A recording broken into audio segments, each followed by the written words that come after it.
Okay, welcome back to another digital tarmac video. This one is a quick review about whether MotoGP 25 is really worth buying compared to the other games. I did think about flicking through menus and showing you bits on the other games, but if you're a real fan, you'll know and you can, well, take my word for it or not as to whether it's good. So anyway, first up, pros with this game versus what we've just had. Bike development. So just to give you an idea, so I'm just on round 2 randomly. At the end of each round you have a chat with your pit crew, and then basically you can decide whether to develop the frame or the engine. As you can see there, after round 1 I've decided to go with the frame based on how well I did in the first race, and you can see the manufacturer's preference, if I'd have just let them decide what was going to happen, would have been engine power. So that's a big step up from MotoGP 23 and 24, where you used to get rider packs and you didn't know what the hell they were, you had no choice in it. To be honest, it was total bullshit. So this is a bit better in that sense. There will be a bit more on the development side later. The second pro is you can play online. Where are we? I don't even bother playing online very often, but so you got your multiplayer. I don't know what any of this stuff is. I haven't really played online much. But you can just go for any match. You can create your own public lobby, choose the class. You've got motard and mini bike as well if you want to do it. You can have AIs in there, the usual stuff. And they've also introduced ranked races as well now. No idea what this is doing. I've just pressed it just to see what it does. I mean, you've got online play in the older games, but there's still a few people on 24, but the lobbies are starting to get sort of fairly thin on the ground now. And if you go to 23 or older, you're just going to find empty lobbies. There's not going to be anyone in there. So, yeah, I have no idea what this is. Track voting. It looks like there's only me on it. I'm not really that interested in all that at the minute, but if you're interested in online play, that's where it's at. Obviously, it's a bit late now, but if you ever want to do the eSport Championship, the official one, where you do the pro draft, you're going to need the newest game for that. Moto 3 and now Moto 2, since the latest update, the physics now I'd say are a lot more improved over MotoGP 24, in that you're not wheeling all the time, and you're not wheel spinning too badly, to be fair now. Whereas on MotoGP 24 you had to enable extra assists to keep the front wheel under control and maybe not spin about too much. And I haven't tried the traction control and that on this recently, but before they done this update to make the physics better on Moto 2, the traction control didn't work anyway. Whether it does now or not, I don't know, but I'd say that it's usable enough now that you don't need it anyway. You've also got, where are we? If you're playing the normal game, so if you're doing a Grand Prix, you can select arcade mode, which is going to make it a lot more easier. I haven't actually tried arcade mode, but from what everyone says, it's basically like you could consider it for like little children or something. It's that easy. Anyone should be able to play it on arcade mode, which the other games you always had to have a certain amount of skill. Even if you turned the AI down to the minimum, you needed a certain amount of ability. But pretty much this is like super mega easy mode from what I can make out. The other thing you've got in your career mode, again I don't really see it as a pro, but a lot of people like it, is you've now got the rider market. So obviously this is your relationship with all the riders. but you've got, these will all change at the end of the season. You can select it so they'll switch teams. I think some of them might move down to Moto 3 and some will come up from Moto 3 and all that. Doesn't really interest me. Generally I'll just play with the people on the 2025 roster, because to be honest, that's one of the reasons I've got the game, is because I want to play against the people who are in the 2025 season. But that came in 2024. A lot of people seem to like it. And the last pro over the other games is that Moto E is massively improved over 2024, because that was absolute shit on there. And I'd probably say it's got some of the best AI in the game. I did do a video of it where I had a particularly good race somewhere. I was quite impressed. So that's the pros. I mean, the main pro is if you want to do online play, you've really got to have the newest game, so there'll be plenty of people on there.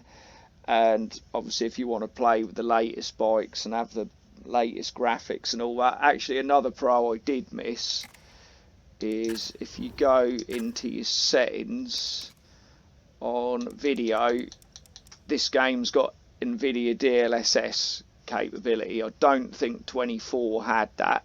This is the first one where I've noticed it, and although I'm using quite a good graphics card at the minute, I have tried it on a lesser graphics card, and if all you're after is like 60 FPS, plenty of stuff turned up. You could see I was playing 1440p there, ultra settings. Even a relatively old card like I think I was using an RTX 2080 Super initially. Even that will give you buttery smooth gameplay with DLSS on. So yeah, that's pretty good. And we're at the point now with these games where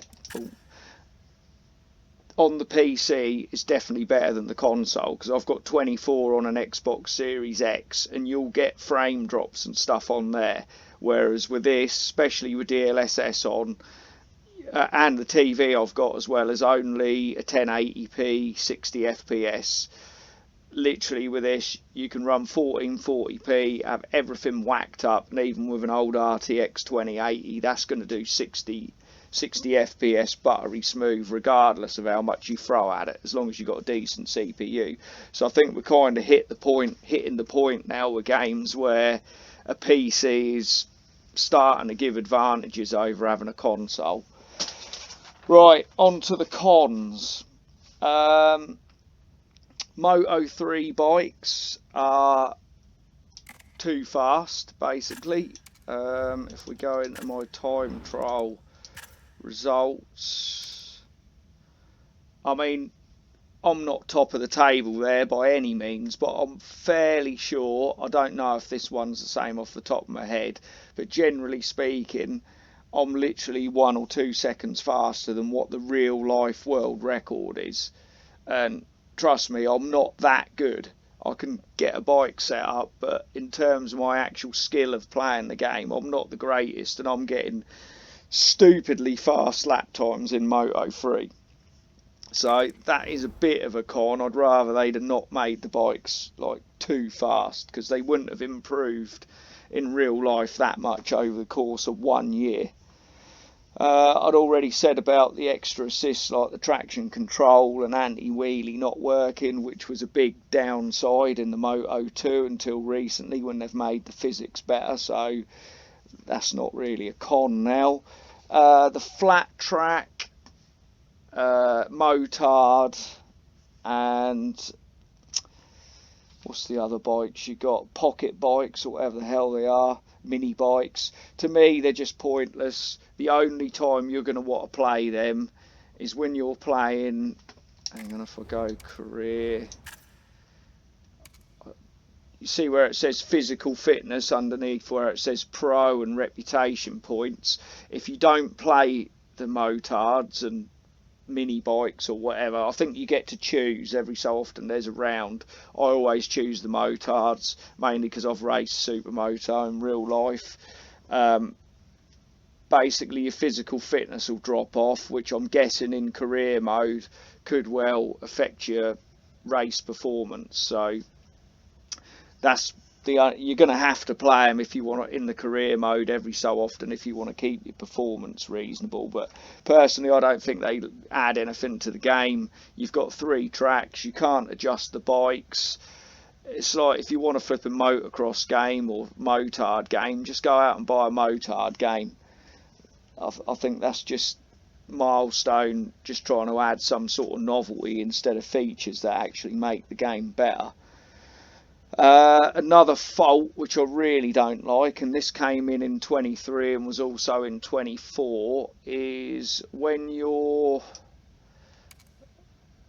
so let's say I'm using a Kalex, so don't tell you what team they're on, but let's say you won the championship Moto2 with a Kalex, and you thought to yourself, yeah, I'll do another season in Moto2 before I move up, and I'll try and win it on the Boscuro, just because you feel like doing that. Basically, you can't. When you come to select your teams the following year, this is what happened to me in Moto3, is whatever manufacturer you're on, so I think I was with KTM, the only options I had if I wanted to stay in Moto3 was I had to stay with a team that was running a KTM, and I wanted to play with a Honda. So that means if you're going to want to win the championship on different manufacturers in the lower classes, you're going to have to restart your career mode, which is, I think, it's a bit shit personally. Whereas on the older games, if you go back to sort of 20, 21, 22, you had a money element in there, and you'd sort of negotiate how much you wanted to get paid by different teams, and then if you wanted to go with all the different types of manufacturer, then you could sort of work your way through them and do a season on each one, which you can't do now in the same career. So to me, that's a bit of a downside. Bike development, I said I'd touch on that again. It's still not great. Again, if you go back to like 20, 21 and 22, you had a team of engineers who would develop specific parts, and you do little tasks during your practice to get development points, and you'd allocate them to certain bits. So I don't know, for example, if you was doing a practice lap, if you did it in a certain time with certain tyres on, that would get you some points. If you managed to achieve a certain top speed down the straight, or it just gave you reasons to do the practice modes, as well as just made the development side of things a lot better. You had a lot more different categories, and you could specifically try and develop certain items to tailor the bike how you wanted through the season. Whereas now it's basically you get to choose frame and engine, which, like I say, is a big step up from MotoGP 23 and 24, where you didn't get to pick anything, but it's still a bit shit. And if you go back before MotoGP 20, back to like 19 and loads of games before, you used to have little sliders where you'd get so many development points, and then you just allocate them to each section to improve your frame or your engine and ECU. So that really does need to have its game upped, I think. Another con, you've got no 2-strokes, no early 994 strokes, no 800s. There's no Red Bull rookies. They were all just nice to haves if you fancy playing something different, just to keep you playing the game a bit longer. And you used to have little tasks you could do where you could unlock different riders and bikes and liveries. There's none of that.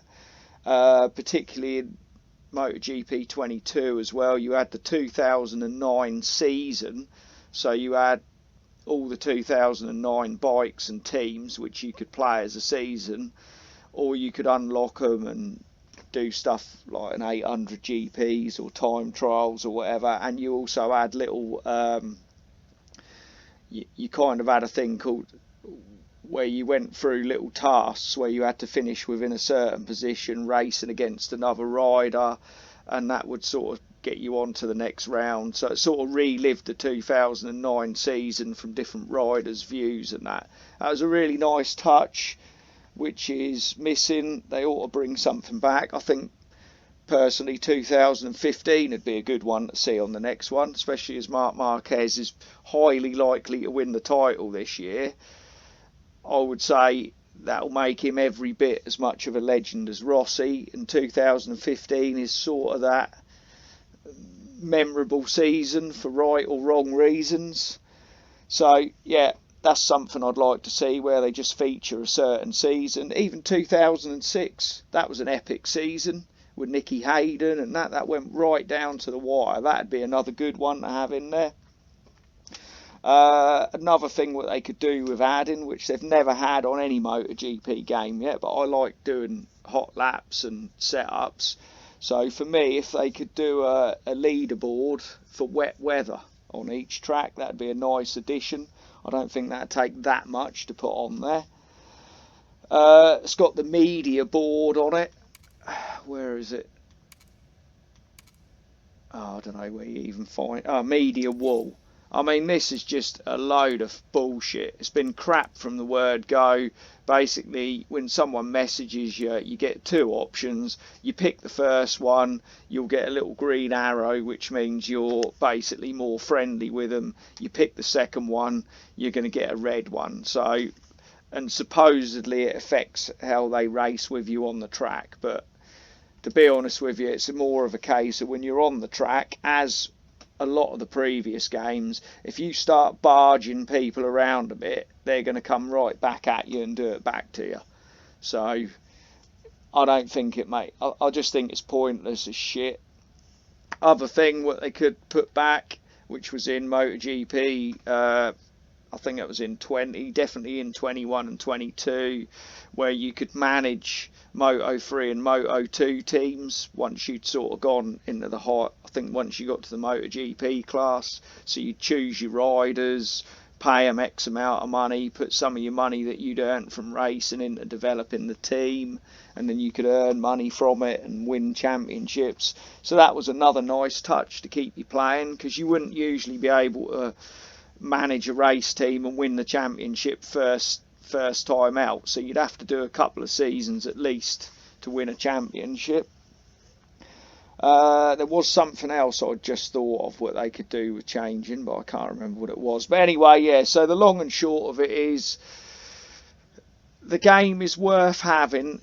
Definitely, if you like to have the newest game and you want to have the newest bikes and teams and you want to play online, definitely if you want to play online.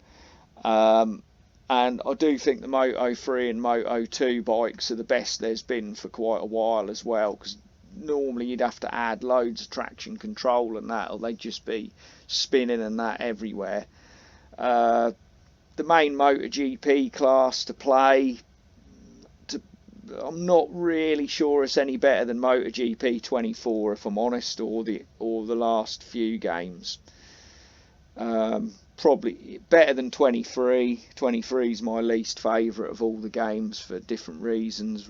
Not very good physics, etc.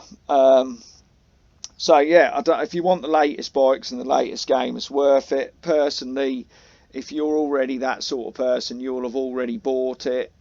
If you haven't bought it, I would say wait until it comes up for sale. I think last year in about October, November time, I got 24 for about $8.99. So that's probably the sort of price I'd say you want to be paying. But the best game really, if you want to just have an immersive experience on your own, you're not bothered about going online, I'd say either 21 or 22. Probably 22, because that's easier to play than 21, although you haven't got linked brakes, but you can soon get the hang of using the A button for your rear brake. But that's got everything 22 has. That's the most complete MotoGP game so far, and that is the benchmark.